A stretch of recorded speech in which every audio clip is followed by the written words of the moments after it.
The search for the missing vehicle that was carrying the 3 deceased police officers is expected to resume this morning. Now, the bodies of the officers were retrieved from the Hennops River in Centurion on Tuesday. And yesterday, police divers found car parts believed to be part of the missing vehicle. And they also found a reflective jacket belonging to one of the deceased officers. But for more on this search for the missing VW Polo at the Hennops River, let's cross now to SABC News reporter Chriselda Lewis, who's been there around the clock, bringing us this particular story blow by blow. Chriselda, good morning. So you did indicate in our previous hour that the search would resume at 7, and we can already see much activity behind you. Please talk to us.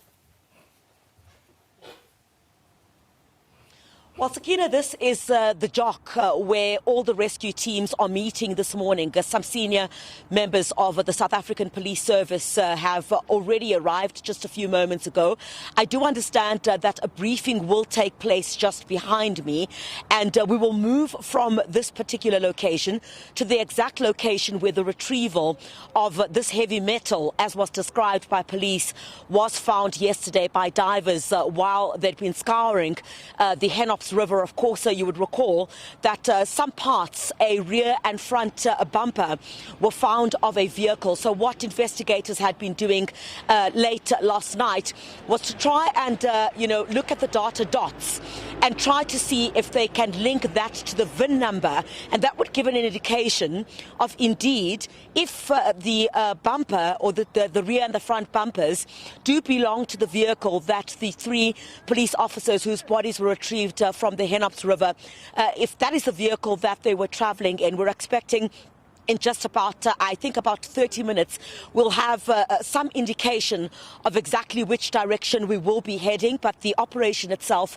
has not started at this stage. So there's a briefing that's going to take place behind me, and that's where the proper line of march, I guess, will be given. And this is certainly going to come as some sort of, relief to the families of the deceased and of the South African Police Service.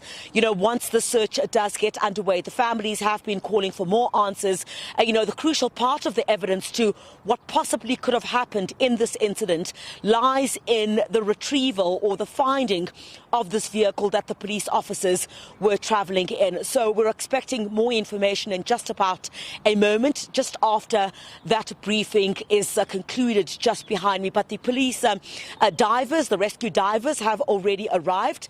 But it's a little bit chilly at this particular moment, Sakina, for anything to get underway. But we're expecting for there to be some movement, in the next 30 minutes to an hour.